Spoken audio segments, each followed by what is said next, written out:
How to activate Shopeepay without a phone number. Hello everyone. In this video, I will show you how to activate Shopeepay without a phone number. First of all, open up your Shopee account in the web browser.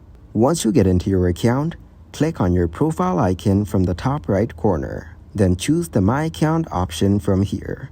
From your account, you'll be able to see your profile details, such as username, name, phone number, and many other details. So what you need to do is click to add phone number.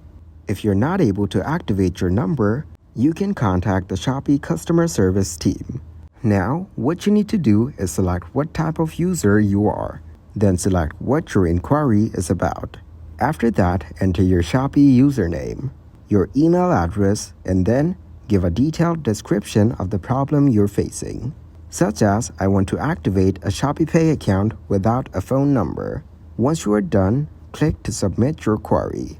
Thank you guys for watching this video. Hope you got some value. Make sure to like the video and subscribe to the channel to get notified of new videos. See you in the next one.